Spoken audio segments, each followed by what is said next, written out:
Hello guys, welcome to our channel. இன்னைக்கான நிகழ்வு ரொம்ப பயங்கரமா இருக்கு போதுங்க.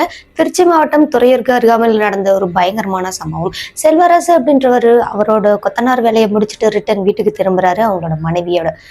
போற வழியில மனைவிக்கும் கணவனுக்கும் நடந்த பயங்கரமான சம்பவத்தை பத்தி தான் இன்னைக்கான வீடியோல பார்க்க போறோம். வீடியோ ரொம்ப இன்ட்ரெஸ்டிங்கா இருக்க போது. ஸோ வீடியோவை எந்த இடத்துலயுமே ஸ்கிப் பண்ணாம பாருங்க. வீடியோ பிடிச்சிருந்தா லைக் பண்ணுங்க, ஷேர் பண்ணுங்க, மறக்காம நம்மளோட சேனலான சினோ ஸ்டோரிஸை சப்ஸ்கிரைப் பண்ணிக்கோங்க. ஹைப் அப்படின்ற ஆப்ஷனும் கிளிக் பண்ணி விட்டுருங்க. வாங்க வீடியோக்குள்ள போய் செல்வராசுக்கு என்ன நடந்துச்சுன்றதை பார்ப்போம்.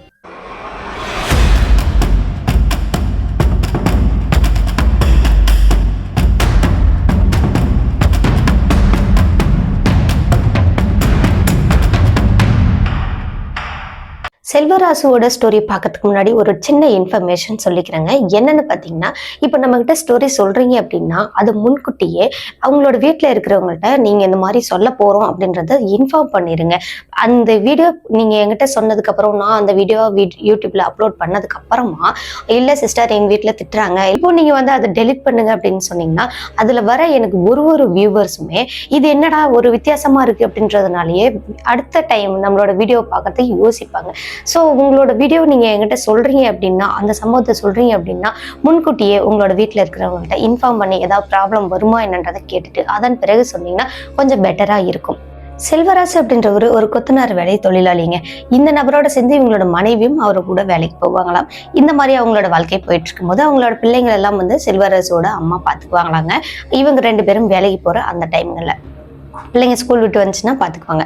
அப்போது செல்வராசுவை தேடி ஒரு நாள் ஒரு நபர் வந்திருக்காருங்க. அவங்களோட வீடு கட்டுற விஷயமா பேசுறதுக்காக வந்திருக்காங்க. செல்வராசுவும் சரி ஓகேங்க அப்படின்னு ஒத்துக்கிட்டாங்க. இந்த செல்வராசு வெளியே போய் தங்கி இருந்தும் வேலை செஞ்சு கொடுப்பாராம். அதே மாதிரி கொஞ்சம் சீக்கிரமாகவும் வேலையை முடிச்சு கொடுத்துருவாராம். இந்த காரணத்தினால அன்னைக்கு வந்து பார்த்தவர் இவங்களோட செல்வராசோட கிராமத்துல இருந்து ஒரு கொஞ்சம் தூரமா இதாக இருக்கு, ஒரு 10 கிலோமீட்டர் பக்கமாக தான் இருக்கு. அங்கே போய் தங்கி இருந்து வேலை செய்யலாம் அப்படின்ற மாதிரி யோசிக்கிறாங்க. ஆனால் செல்வராசு என்ன சொல்றாருன்னா 10 கிலோமீட்டர் தானே, நம்ம போயிட்டு வந்துட்டு கூட இது பண்ணிக்கலாம் அப்படின்ற மாதிரி முடிவு பண்ணியிருக்காங்க. சரிங்க அப்படின்னு அவங்களோட மனைவி சுமதி அப்படின்றவங்க ஒத்துக்கிட்டாங்க. அடுத்த நாள் காலையில் இந்த லேண்டெல்லாம் போய் பார்க்குறாங்க. அந்த கடக்கால் போடுறதுன்னு சொல்லுவாங்கள்ல, அந்த வேலைகள் எல்லாம் செய்யறாங்க. செஞ்சு முடிச்சுட்டு அன்னைக்கு நேரமாகவே அந்த வேலையெல்லாம் முடிஞ்சிருச்சுங்க. ஒரு 4:30 மணி இருக்கும்போதெல்லாம் செல்வராசு கிளம்பிட்டார். இவர்கிட்ட ஒரு சைக்கிள் இருக்கு. அந்த சைக்கிள் மூலியமா அவங்களோட மனைவியை ஏற்றிக்கிட்டு தான் வேலைக்கு போவார். அந்த சைக்கிளை எடுத்துக்கிட்டு இப்போ மனைவியும் உட்கார வச்சுட்டு கிளம்பி போறாராங்க. அந்த டைம் நல்லாவே வெளிச்சமாகவும் இருக்கு. அப்போ இவர் அந்த வீடு கட்டுற இடத்துல இருந்து ஒரு கிலோமீட்டர் பக்கமா போயிட்டாராம். அதன் பிறகு இந்த நபர் ரோட்ல ஒரு அம்மா நடந்து போறத பாக்குறாங்க. ரொம்பவே டயர்டா இருக்கிற மாதிரி ஒரு மாதிரி நடந்து போறத பார்த்துருக்காங்க. இப்போ நம்ம போனோம் அப்படின்னா அந்த அம்மா மேலதான் விட்டு ஏத்தணும் அப்படின்னு சொல்லிட்டு கொஞ்சம் வளைச்சு அதுக்கப்புறமா ஓட்டிட்டு போயிருந்திருக்காருங்க.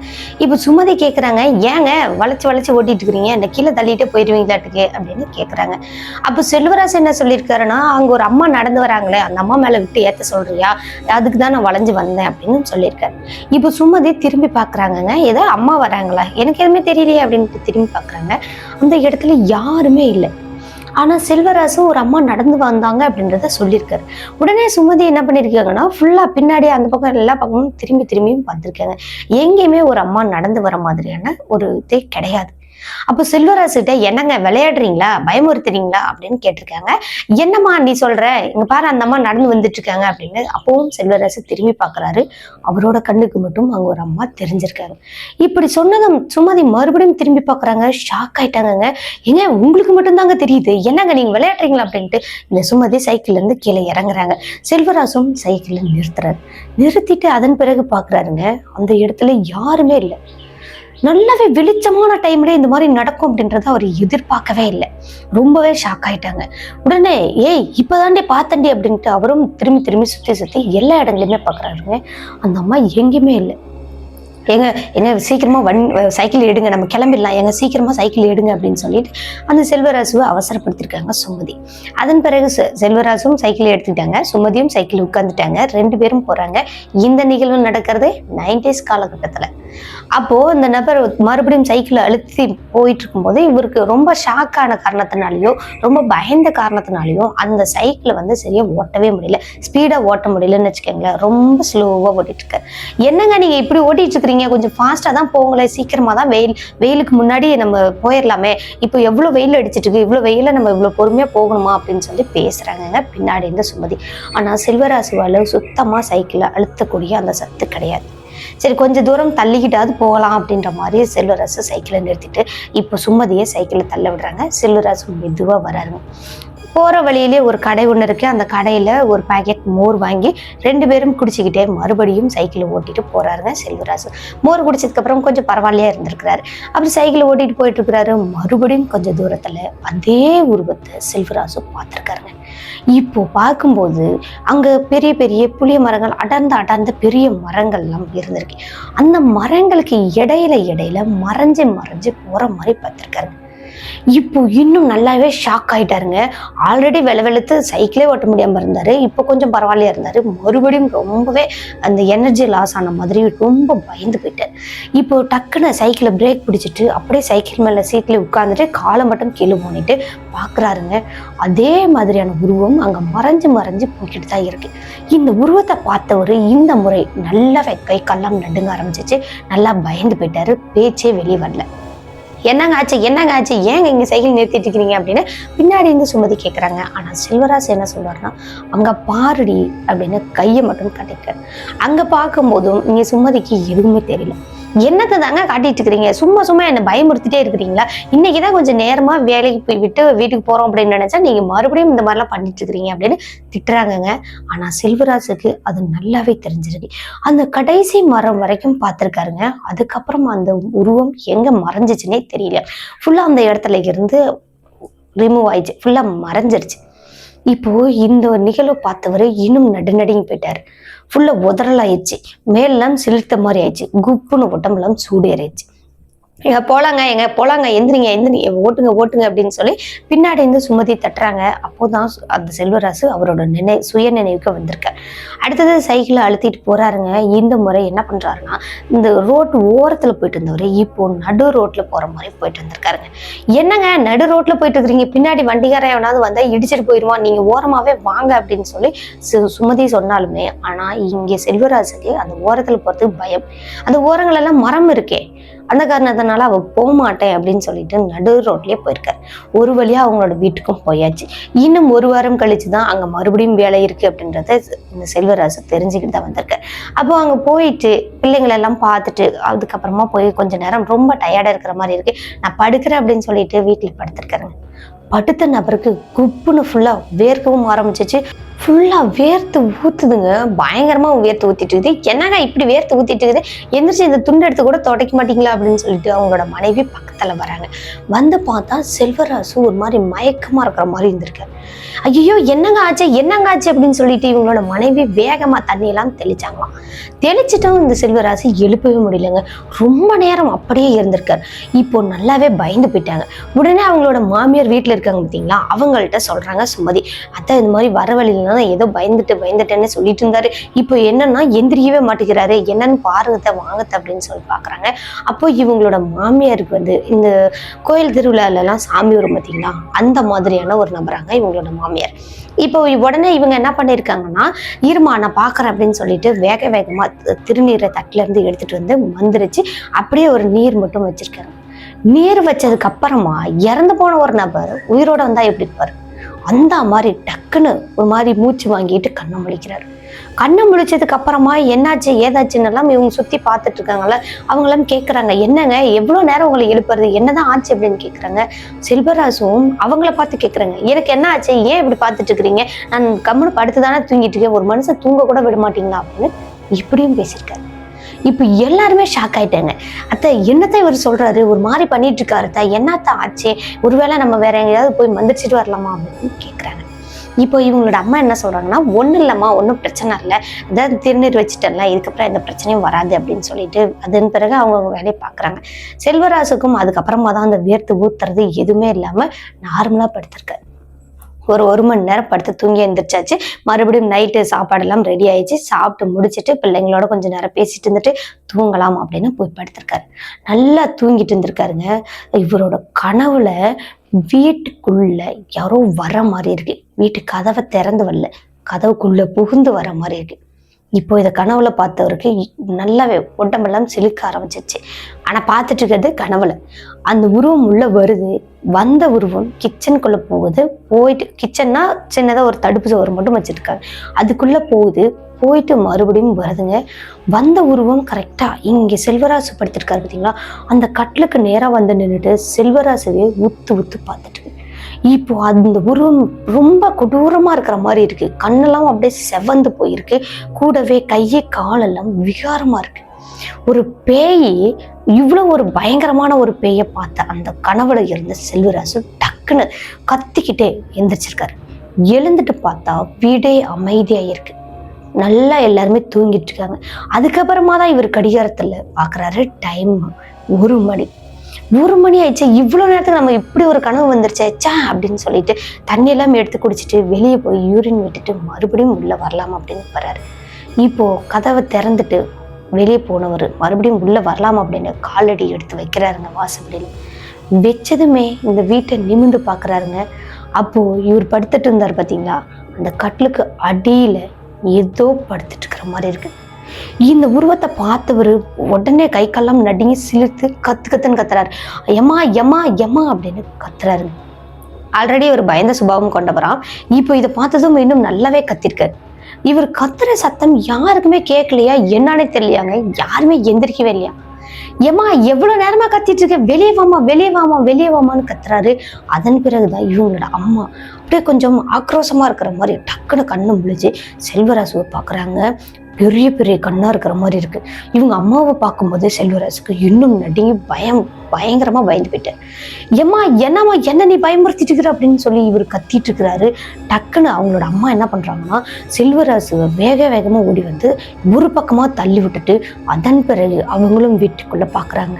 அந்த கட்டிலுக்கடியில இருந்த அந்த உருவம் நல்லா சரசரன்னு சீக்கிரமா வேகமா டக்குன்னு அந்த கிச்சன் மாதிரி தடுப்பு சோறுன்னு பத்தி சொன்ன பார்த்தீங்களா, அந்த இது உள்ள பூந்து வெளியே வர மாதிரி எங்க போச்சுன்னே தெரியல. அதுக்கப்புறம் அந்த உருவம் எங்கேயுமே இல்லை. இவங்களோட அம்மா அவ்வளோ ஒரு ஆக்ரோஷமா இருந்தவங்க அப்படியே மெதுவா போய் படுக்கிறாங்க. படுத்து தூங்கிட்டாங்க. இவங்களோட அம்மா பண்றதும் பார்த்தாலும் பயமா இருக்கு. ஆல்ரெடி பேய பார்த்த பயமும் இருக்கு. இவருக்கு அன்னைக்கு தூக்கமே வரல. வெளியவே திண்ண மேலேயே உட்கார்ந்துட்டு இருந்தவர் அதன் பிறகுதான் சரி உள்ள போலாமே அப்படின்னு சொல்லிட்டு மறுபடியும் உள்ள போயிட்டு அந்த தடுப்பு சோறு தடுக்கத்த அந்த கிச்சனுக்குள்ள போறாங்க. அங்க போயிட்டு தண்ணி எல்லாம் குடிச்சு முடிச்சுட்டு வெளியே வர்றாருங்க. வெளியே வரும்போது தான் இவர் பாக்குறாரு அந்த ஜன்னலுக்கு வழியா போச்சா போகலையா என்ன அப்படின்றத பாக்குறாங்க. அப்போ அந்த ஜன்னலுக்கு வெளியே எட்டி பார்க்கும்போது நல்லாவே தெரு தெரிஞ்சிருக்கு. அந்த தெருவுல தான் வெளியவே அந்த உருவம் நிக்கிற மாதிரியும் வந்திருக்கு. அதுவும் ஒரு பொண்ணோட உருவமா ஒரு ஆணோட உருவமா எதுவுமே சரியா தெரியல. ஆனா அங்க நின்றுட்டு இருக்கு. இதை பார்த்தவர் டக்குன்னு வேகமா ஓடி வந்து கதவை சாத்திட்டு மறுபடியும் போய் அந்த கட்டில் மேல படுக்கிறாரு. கட்டில் மேல படுத்தவருக்கு சுத்தமா தூக்கமே வரல. இப்படியே விடியவே முழிச்சிட்டே இருந்தவர் அன்னைக்கு அடுத்த நாள் காலையில இவர் கண்டிப்பா வேலைக்கு போவாரா கிடையாது. அந்த நல்லா விடிஞ்சதுக்கு அப்புறம் சேவல் கூறினதுக்கு அப்புறம் இவங்களோட அம்மா எந்திரிச்சதுக்கு அப்புறமா தான் செல்வராசு கேஷுவலா தூங்கவே ஆரம்பிச்சிருக்காரு. பயம் இல்லாம நல்லா தூங்கி எந்திரிச்சிட்டாருங்க. மணி பாத்தீங்கன்னா 9 மணி. இவ்வளவு நேரத்துக்கு இவங்களோட மனைவி வந்து எழுப்புறாங்க. என்னங்க இவ்வளவு நேரம் நீங்க வந்துட்டு தூங்கிட்டு இருக்கிறீங்க, வேலைக்கு போகலையா, இவ்வளவு நேரம் நீங்க இந்த மாதிரி இருக்க மாட்டீங்களே அப்படின்னு சொல்லி கேட்கறாங்க. அப்போதான் நைட் நடந்த விஷயத்த செல்வராசு சொல்லியிருக்காரு. இப்படி சொன்னதும் அவங்களோட மனைவி நல்லாவே பயந்து போயிட்டாங்க. என்னதான் அம்மா வந்து காப்பாத்தினாங்களா, அம்மா எந்திரிச்சாங்களா அப்படின்னு கேக்குறாங்க. அதே மாதிரி அவங்களோட அம்மாவை போய் கேட்கிறாருங்க செல்வராசு. ஏமா அந்த மாதிரி முறைச்ச, நானே பயந்து போயிட்டேமா, ஏமா அந்த மாதிரி முறைச்சிட்டு வந்த அப்படின்னு கேக்குறாங்க. அவங்களோட அம்மா நான் எங்கடா முறைச்சேன், நானே படுத்து தூங்கினவ இப்போ காலையில தான் எந்திரிச்சேன், எனக்கு அடிச்சு போட்ட மாதிரி தூக்கம் வந்துச்சு அப்படின்றத சொல்லியிருக்காங்க. இப்படி சொன்ன அவங்களோட அம்மாவோட வார்த்தையை கேட்டதும் செல்வராசு நடுங்கி போயிட்டாருங்க. என்னமா சொல்ற, இல்ல கண்டிப்பா நீதாம்மா எந்திரிச்சு என்னை காப்பாத்துன, அடியில கூட கூட படுத்துட்டு இருந்துச்சேம்மா அப்படின்னு சொல்றாங்க. அப்போதான் அவங்களோட அம்மா டக்குன்னு அந்த கட்டில் கட்டிலெல்லாம் பாக்குறாங்க. அங்கதான் படுத்துட்டு இருந்துச்சா, அடப்பாவி முன்னாடியே சொல்ல மாட்டியாடா அப்படின்னு சொல்லிட்டு அவங்களோட அம்மா அவங்களோட வேலையை பார்க்க ஆரம்பிச்சிருக்காங்க. இப்போ இவங்களோட பிள்ளைங்க எல்லாம் ஆல்ரெடி ஸ்கூலுக்கு போயாச்சு. சரி இன்னைக்கு லீவ் போட்டதே போட்டாச்சு, இன்னைக்கு நான்வெஜ் எடுத்துட்டு வந்து சமைச்சிடலாம் அப்படின்னு சொல்லி செல்வராசு கேட்டிருக்காரு. இப்போ இவர் போயிட்டு நான்வெஜ் எல்லாம் எடுக்கிறதுக்கு போயிட்டாருங்க. அங்க போயிட்டு எடுத்துக்கிட்டு ரிட்டர்ன் வீட்டுக்கு வராரு. வீட்டுக்கு வர வழியில சைக்கிளில் தானே போவார். இந்த சைக்கிளுக்கு முன்னாடி அந்த நான்வெஜ்ஜை வந்து ஒரு ஸ்டீல் பாத்திரத்தில் தான் எடுத்துகிட்டு வந்துட்டுருக்காரு. கவர்லாம் எதுவும் கிடையாதுங்க, ஸ்டீல் பாத்திரம். அந்த பாத்திரத்தில் எடுத்துக்கிட்டு முன்னாடி மாட்டிட்டு ஹேண்ட்பேர்லேயே மாட்டிட்டு தான் வந்துட்டுருக்காரு. நல்லாவே வந்துட்டு இருந்தாருங்க.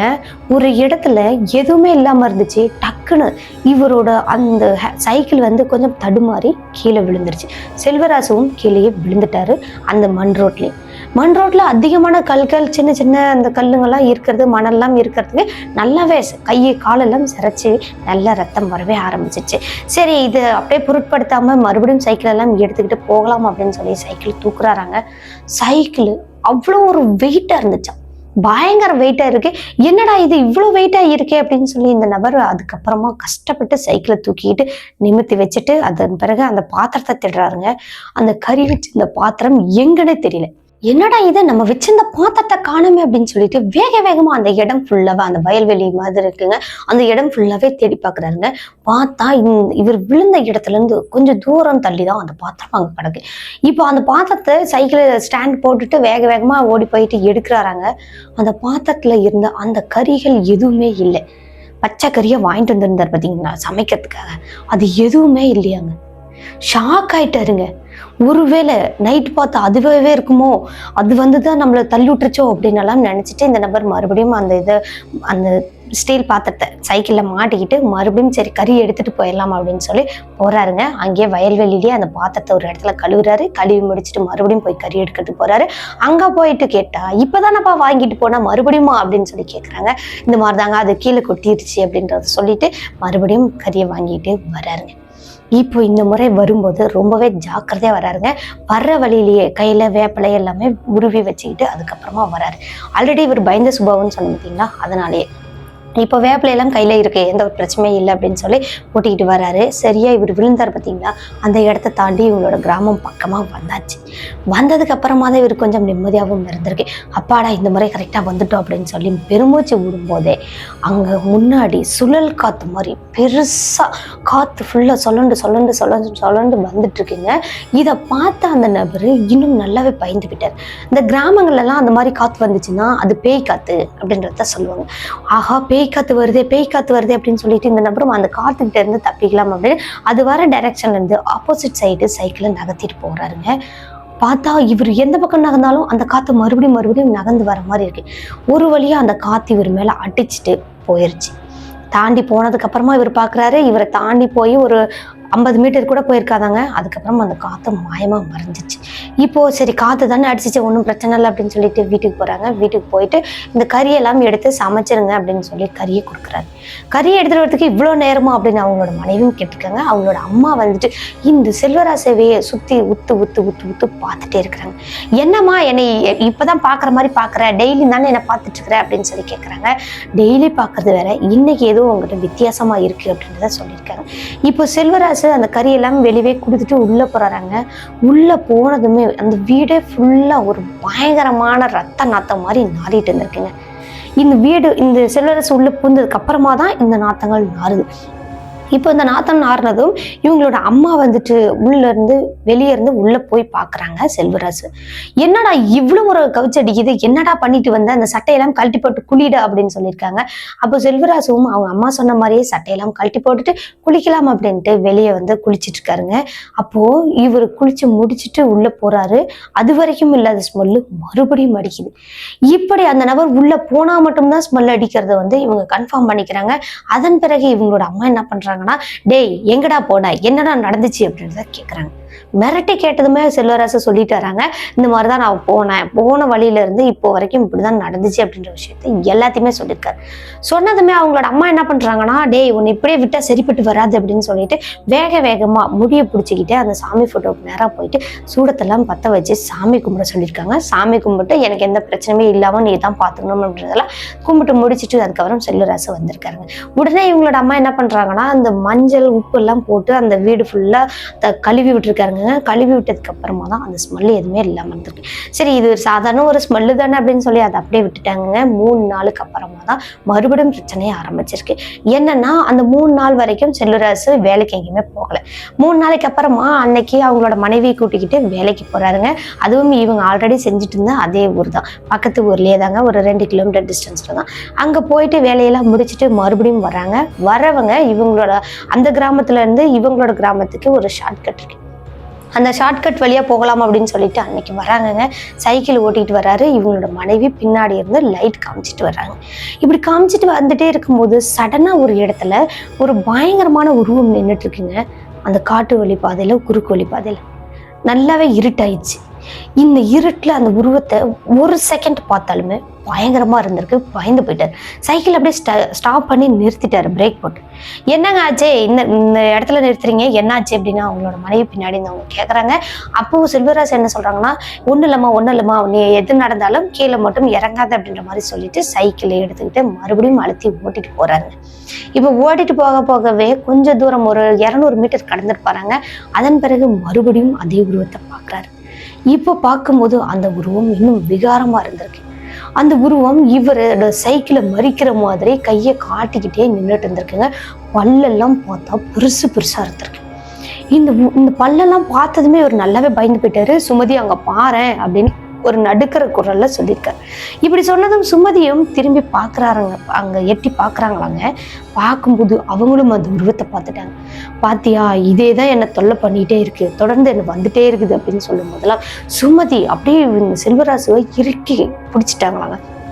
எது நடந்தாலும் பரவாயில்ல, பயந்துராதீங்க, என்ன நடந்தாலும் பரவாயில்ல, சைக்கிள் கீழே விட்டுறாதீங்க அப்படின்ற மாதிரி சொல்லிட்டு ஸ்பீடா போங்க அப்படின்னு சொல்லி இந்த செல்வராசு வந்து சீக்கிரம் அப்படின்னு வேகப்படுத்திட்டே இருந்திருக்காங்க. கரெக்டா அந்த உருவத்தை தாண்டிட்டாங்க. தாண்டி போனதுக்கு அப்புறமா மறுபடியும் சுமதி என்ன பண்றாங்கன்னா, பின்னாடி பக்கமா டார்ச் அடிச்சு பாக்குறாங்க. அந்த உருவம் அங்க இருக்கா இல்லையான்னு. அந்த உருவம் அங்கேயே தாங்க இருந்திருக்கு. இந்த முறை சுமதியை பார்த்து சிரிச்சுட்டும் இருந்திருக்கு. விகாரமான முறையில சிரிக்கும் போது இந்த சுமதிக்கு நல்லா ஊஸ்பம்பம் அமைச்சு. இப்போ நல்லா நடுங்கி போய் உடம்பெல்லாம் சிலிர்த்து போன இந்த சுமதி அவங்களோட செல்வராசுவை இறுக்கி பிடிச்சிக்கிட்டு ஒரு கையில அதன் பிறகு வீடு வந்து சேர்றாங்க. வீட்டுக்கு வந்ததுக்கு அப்புறம் வெளியவே இருந்துட்டு அவங்களோட மாமியார்ட்ட சொல்றாங்க, இந்த மாதிரிதான் நாங்க பார்த்தோம் அப்படின்றத சொல்லிட்டாங்க. இந்த மாதிரி முன்கூட்டியே சொல்லிட்டாங்க. என்ன தொடர்ந்து இதே மாதிரி நடந்துட்டு இருக்குதுன்னு சொல்றீங்க, என்னதான் ஆச்சு அப்படின்னு கேட்குறாங்க. அன்னைக்கு முதல் நாள்ல இருந்து இப்ப நடந்த வரைக்கும் எல்லாத்தையுமே மறுபடியும் இவங்க சொல்லி இதெல்லாம் நடந்துச்சு, இப்படிலாம் நடந்துச்சு, என்னதான் இருக்கும் அப்படின்னு பேசி முடிச்சுட்டு அன்னைக்கு அவங்களோட வீட்டுக்குள்ள குளிச்சு முடிச்சுட்டு போறாங்க. போயிட்டு பிள்ளைங்களா இருக்காங்களே அவங்களுக்கெல்லாம் சமையல் எல்லாம் செஞ்சு முடிச்சுட்டு அதுக்கப்புறமா படுத்து தூங்கலாம் அப்படின்னு சொல்லி எல்லாருமே படுத்து தூங்கிட்டாங்க. அன்னைக்கு வேலைக்கு போன களைப்புல செல்வராசுவும் நல்லாவே தூங்கிட்டாராம். நல்லா தூங்கிட்டே இருந்து அந்த செல்வராசுவோட அம்மா திடீர்னு எந்திரிச்சிட்டு ஆக்ரோஷமா கத்துறாங்களாங்க. பயங்கரமா சாமி வந்த மாதிரி நாக்கெல்லாம் வெளியே விட்டுட்டு கண்ணெல்லாம் அப்படி பெருசாயிச்சாங்க. அவ்வளவு ஒரு ஆக்ரோஷமா கத்துறாங்களாம். இப்ப கத்துனதும் இங்க நல்லா தூங்கிட்டு இருந்த செல்வராசும் அவங்களோட மனைவியும் எல்லாருமே திடுக்குன்னு எந்திரிச்சிட்டாங்க. இருந்ததுக்கு அப்புறம் என்னம்மா ஆச்சு, எதுக்குமா இப்படி கத்திட்டு இருக்க, என்னம்மா அப்படின்னு கேக்குறாங்க. டேய் கதவை திறக்காதீங்கடா அப்படின்னு மட்டும் சொல்லியிருக்காங்க. இப்படி வீட்டுக்குள்ளேயே அவங்களோட அம்மா அந்த பக்கம் இந்த பக்கம் அப்படியே ஓடிக்கிட்டே இருக்கிறாங்களாங்க, உருள்றாங்களாம், கத்துறாங்களாம், என்னென்னமோ பண்ணி இருந்திருக்காங்க. கொஞ்ச நேரத்திலேயே இந்த செல்வராசுவோட அம்மா இருக்காங்கல்ல, அவங்க வேகமா கதவை திறந்துட்டு திருநீர் ஒரு கைப்படி நிறைய அள்ளிக்கிட்டு வெளியே போறாங்களாங்க. போயிட்டு அந்த வாசப்படியில கொடு கிழிச்சிட்டு வெளியே வந்து ஃபுல்லா அந்த திருநீர் எல்லாம் தூவி விட்டுட்டு அதன் பிறகு நடு ரோட்ல போய் நின்று பாக்குறாங்களாங்க. அந்த பக்கம் இந்த பக்கம் சுத்தி பார்த்துட்டு அதுக்கப்புறம் இவங்க என்ன பண்றாங்கன்றதே புரியாமல் இவங்களும் பார்த்துட்டே இருக்காங்க. இந்த திருநீரை கையில வச்சுட்டு இருந்தவங்க 2 பக்கமும் ஊதி விட்டுட்டு அதுக்கப்புறமா தான் வீட்டுக்குள்ள வராங்களாங்க. வீட்டுக்குள்ள வீட்டுக்குள்ள வந்தவங்க அந்த நடந்த விஷயத்த சொல்றாங்க. என்ன நடந்துச்சுன்னா, இவங்க எல்லாருமே தூங்கிட்டு இருக்கும்போது அந்த உருவம் மீண்டும் அந்த வீட்டுக்குள்ள வந்துச்சாங்க. வந்து செல்வராசுவையே கொல்றதுக்காக இப்படி உத்து பார்த்துட்டே இருந்திருக்கு. கையை செல்வராசு மேல வச்சிருந்திருக்கு.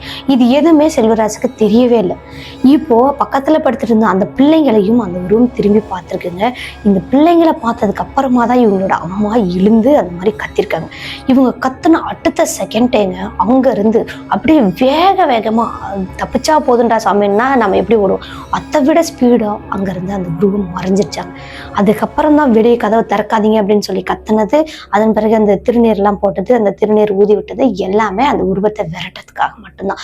இந்த விஷயத்த வீட்டுக்குள்ள வந்து சொன்னதுக்கு அப்புறமா சரி தாயே என்னை காப்பாத்தினதுக்கு ரொம்ப ரொம்ப நன்றி அப்படின்னு சொல்லி அவங்க காலிலேயே விழுந்துட்டாங்களாங்க. ஆல்ரெடி இவங்களோட அம்மாவுக்கு தான் சாமி வரும் இல்லையா, அது இவங்களோட குலதெய்வம் தான் வருமா. இந்த பெரியாண்டிச்சின்னு சொல்லுவாங்களா, அந்த குலதெய்வம் தான் வருமா. இந்த குலதெய்வம் வந்ததும் இவங்கெல்லாம் காலில் விழுந்துட்டு இருக்காங்க. அதுக்கப்புறமா அந்த சாமி வந்து நல்லபடியா மலையேற்றி விட்டுருக்காங்க. அதன் பிறகு அவங்களோட அம்மா படுத்து தூங்கிட்டாங்களாங்க. தூங்குனாங்க. ஒரு அரை மணி நேரம் கழிச்சு எந்திரிச்சிருக்காங்க. எழுந்ததுக்கு அப்புறம் எனக்கு ஏதோ கெட்ட கனவா வந்த மாதிரி இருந்துச்சு, என்னன்னே தெரியல அப்படின்னு இவங்க எழுந்து புலம்பிட்டு இருக்கும் போதே பக்கத்துல சுமதியும் செல்வராசும் உட்காந்து பேசிட்டு இருந்திருக்காங்க. ஏய் என்ன நீங்க என்ன தூங்கவே இல்லையா அப்படின்னு சொல்லி கேக்குறாங்க. இல்ல அப்படின்னு சொல்லி நடந்த விஷயங்கள் எல்லாத்தையுமே சொல்லியிருக்காங்க. சரி இப்படியே தொடர்ந்து நடந்துட்டே இருக்கேன், நம்ம ஏதாவது ஒரு கோயிலுக்கு தான் போயிட்டு வருவோமா, பெரியாண்டிச்சி வந்து தான் காப்பாத்திருக்கல்ல, அவளை போய் நம்ம பார்த்துட்டு வந்துடலாமா அப்படின்ற மாதிரியும் கேட்டிருக்காங்க. செல்வராசவும் சரிம்மா அப்படின்னு சொல்லி அடுத்த நாள் காலையில வேகமா எந்திரிக்கிறாங்க. எழுந்தவங்க பிள்ளைங்கள் எல்லாம் அன்னைக்கு ஸ்கூலுக்கு அனுப்பலையாங்க. வீடெல்லாம் கழுவி முடிச்சுட்டு இவங்களும் குளிச்சு முடிச்சுட்டு பிள்ளைங்களும் ரெடி ஆகி அவங்களோட குலதெய்வ கோயிலுக்கு போயிருக்காங்க. அங்க போயிட்டு இந்த மாதிரி நடந்துச்சு, இந்த மாதிரி கனவுலாம் வந்துச்சு அப்படின்றதெல்லாம் சொல்லி அன்னைக்கு அர்ச்சனை எல்லாம் பண்ணி சாமி எல்லாம் கும்பிட்டு வெளியே வராங்க. சாமி கும்பிட்டு வெளியே வந்ததுக்கு அப்புறமா தான் இங்க செல்வராசுக்கு கொஞ்சம் பாசிட்டிவா இருக்கிற மாதிரி இருந்திருக்கீங்க, ரொம்பவே நல்லா இருக்கிற மாதிரியும் இருந்திருக்கு. இவங்களோட அம்மாவுக்கும் ஏதோ ஒரு மனபாரம் குறைஞ்ச மாதிரியும் இருந்திருக்கு. அன்னைக்கு டே ஃபுல்லாவே அந்த கோயில்ல இருந்துட்டு ஈவினிங்க்கு மேலதான் இவங்களோட ஊருக்கு வந்திருக்காங்க. வந்தவங்க அவங்களோட வீட்லயும் அந்த விளக்கெல்லாம் பற்ற வச்சு சாமியெல்லாம் கும்பிட்டுருக்காங்க. ஆல்ரெடி அங்க கோயிலுக்கு போனாங்க இல்லையா, அங்க இருந்து வாங்கிட்டு வந்து அந்த தீர்த்தங்கள் எல்லாத்தையுமே வீடு ஃபுல்லா தெளிச்சிட்டு இருக்காங்க. தெளிச்சு விட்டதுக்கு அப்புறமா தான் இவங்களோட வீடும் கொஞ்சம் அந்த ஸ்மெல் எல்லாம் இல்லாத மாதிரி நல்லாவே இருக்கிற மாதிரி, ஒரு புது வீட்டுக்கு போனா நமக்கு ஒரு ஃபீல் வரும்ல, அந்த மாதிரியான ஒரு ஃபீல் இருந்திருக்குங்க. ரொம்ப மனசுக்கும் சந்தோஷமாகவும் இருந்துச்சா. இந்த நிகழ்வு அவங்க வேலைக்கு போயிட்டு வந்த இடத்துல நடந்த நிகழ்வு அப்படின்னு சொல்லியிருக்காங்க. அதுக்கப்புறமா அந்த கடக்கால் போட்டாங்க பார்த்தீங்களா, அந்த வீட்டுக்கு மறுபடியும் வேலைக்கு போறாங்கங்க. ஆனா இந்த முறை எப்படி போறாங்கன்னா பஸ்ஸில் போயிட்டு பஸ்ஸில் வராங்க. இந்த மாதிரி மாத்திக்கிட்டாங்க. நம்ம சைக்கிளில் போனால் தானே நமக்கு பிரச்சனை அப்படின்னு சொல்லிட்டு பஸ்ஸில் போறாங்க, வேலையெல்லாம் முடிக்கிறாங்க, நேரமாக பஸ்ஸில் ஏறாங்க, வீட்டுக்கு வந்துடுறாங்க. இப்படி அந்த வீடு கட்டி முடிக்கிற வரைக்கும் பண்ணியிருந்திருக்காங்க. அந்த வீட்டோட கிரக பிரவேசத்துக்கு கூட இவங்க போயிட்டு ரொம்ப ஹாப்பியாக வாழ்த்திட்டு வந்தாங்களாம். இந்த நிகழ்வு அந்த வீடு கட்ட போகும்போது நடந்துச்சு. நாங்கள் கொஞ்சம் கூட எதிர்பார்க்கவே இல்லை. அந்த டைமில் எங்கள் அம்மா இல்லை அப்படின்னா நாங்கள் என்ன ஆயிருக்கோன்றது தெரியல அப்படின்றதையும் சொல்லி முடிச்சிருக்காங்க செல்வராஜ் அப்படின்றாங்க. இந்த நிகழ்வு சொன்ன செல்வராஜுக்கு ரொம்ப ரொம்ப நன்றி சொல்லலாம். இவரை காப்பாற்றினா அவங்களோட அம்மா ஒரு வாழ்த்துக்களை சொல்லலாம். மறுபடியும் இந்த மாதிரியான நிகழ்வுகள் உங்களோட வாழ்க்கையில நடக்காது அப்படின்றதுக்காக நானும் ஒரு ப்ரே பண்ணிக்கிறேன் அப்படின்னு சொல்லிக்கலாம். இந்த வீடியோ எப்படி இருந்துச்சுன்னு மறக்காம கமெண்ட் பாக்ஸ்ல கமெண்ட் பண்ணுங்க.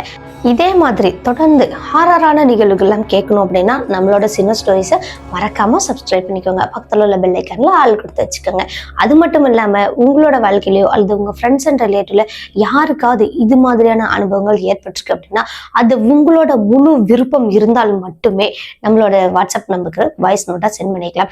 கண்டிப்பா அந்த நிகழ்வில் நம்மளோட சேனல்ல வீடியோவா பார்க்க முடியும். ஓகே கைஸ், மீண்டும் ஒரு திகிலான ஹாரரான பயங்கரமான சம்பவத்தோட அடுத்த எபிசோட்ல சந்திக்கிற வரைக்கும் உங்களிடமிருந்து விடைபெறுகிறேன். உங்கள் சினோ ஸ்டோரிஸில் நான் உமா. டாடா பாய்.